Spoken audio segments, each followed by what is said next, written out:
I used to be fine with double-breasted suits. No longer am. Opposed. Get rid of them. Hi. Welcome to Karen Yatsko Astrology. I am Karen Yatsko, and today we're doing Meredith Marks' birth chart reading. I can't do her voice. God, I wish I could though. Disengaging. Meredith Marks. Disengaging. I'm trying.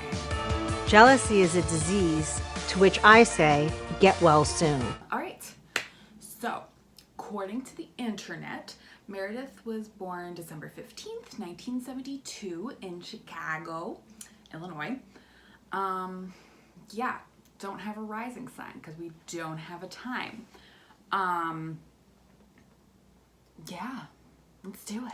I'm excited. I'm so excited. This is Meredith's chart. So pretty. So let's start with her moon, which is right here in Aries.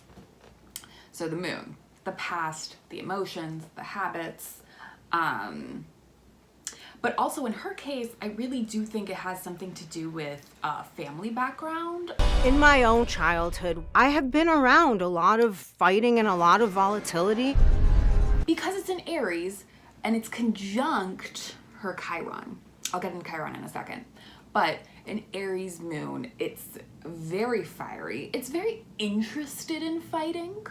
It's your Twitter, Jen. You're responsible for your Twitter. Wait, you know what? It's very feisty. It's a very fiery energy to have this moon. It's impulsive. It's okay with being alone. It's like, if you can't keep up with me, like, screw you. I'm gonna do it anyway. If you don't like it, not my problem. I see it a little bit in kind of the going it alone set part of it. She seems very interested in disengaging. I think I'm done engaging in the conversation. You know what? Thank you. This is not productive. Because that's what you always do. Thank you. I'm disengaging. I'm not engaging. Are you serious? Okay, listen. Also, a kind of fighting where it's a little more I don't like the screaming and the yelling. That's not for me. removed. It's not as fiery and aggressive as maybe we would see a classic moon in Aries. But the thing that makes me think this does have a lot to do with family history is the Chiron being conjunct. So Chiron is the wounded healer.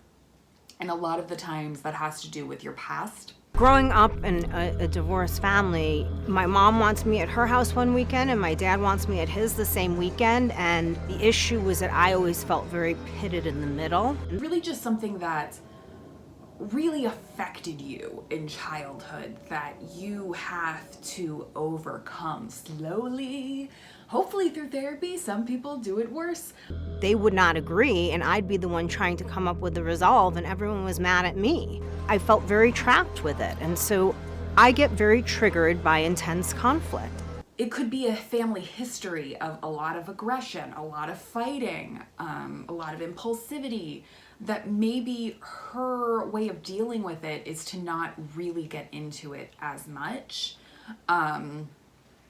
So her healing around it is disengaging. But you need to I back up need for a to second. excuse And don't myself. do that to Goodbye. me, Meredith. You guys can engage in this. I'm not engaging. Okay, This listen, is Jen. nonsense. And maybe that is the best way for her to handle that whole thing. The other thing that really comes into that aggression and maybe why it doesn't read as her being this type of Aries is it is in conjunct her Mars in Scorpio. So Mars, it is the planet of battle. It is a determined planet. It's about setting goals. It's about facing your fears. It's about passion and it's about drive. And it also is one of the rulers of Scorpio, which is where it is. And Scorpio has so much to do with the battle and the fighting and going really deep and dealing with the psychological issues and sex and money and power, and it can be a little bit of a mind to have Mars there. And Mars, again, it's Scorpio. Scorpio is the scorpion. It stings. So again, that could also, even though it's a water sign and it's not a fire sign, very often it can be seen as an aggressor and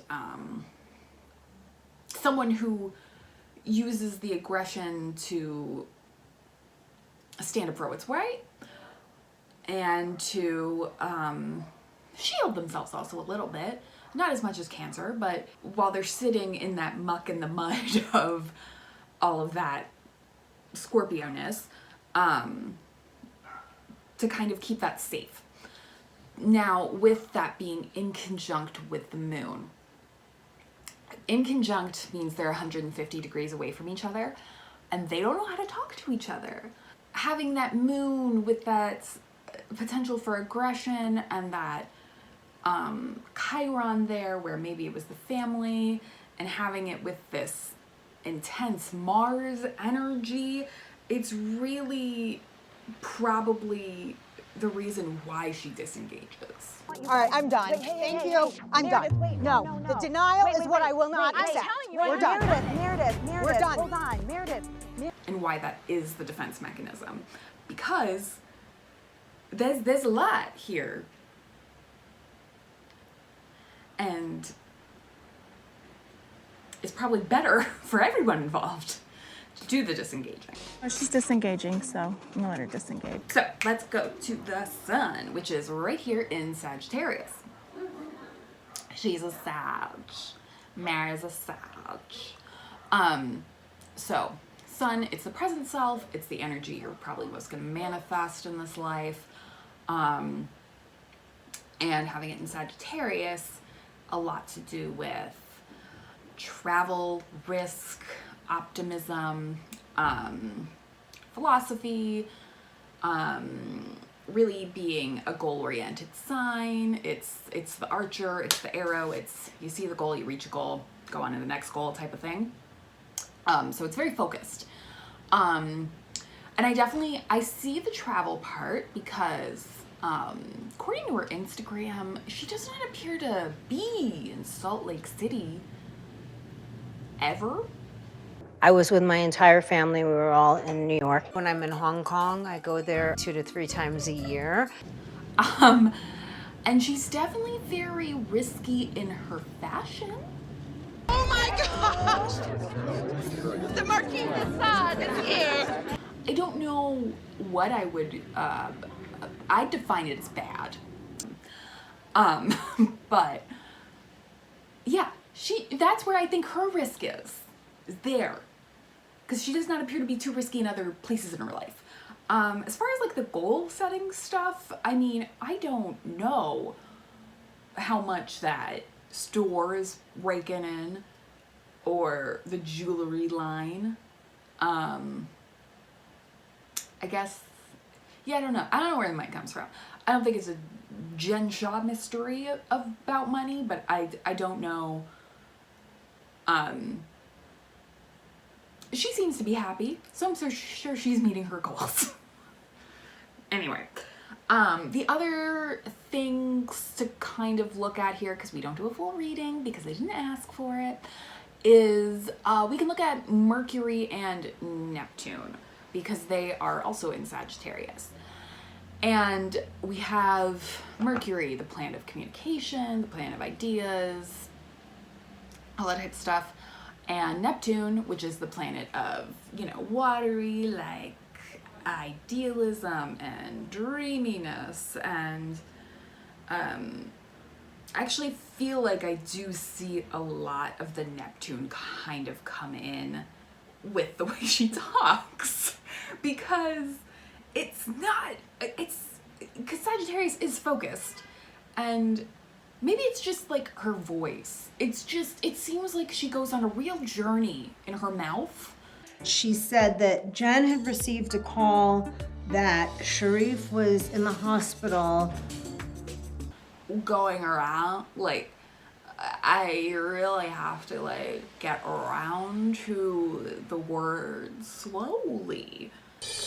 The energy just completely shifted in here. I think Kimberly needs a much bigger crystal. It seems like they take a long time. They're just hanging out. Let's go over here, have a snack, take a nap before we come out. You know, she's pretty direct in what she says, I think. I think she does have a bluntness to her, which is very Sagittarius. Did you like a comment referring to my son as a sissy bitch? Yeah. So that's a little bit about Meredith Marks.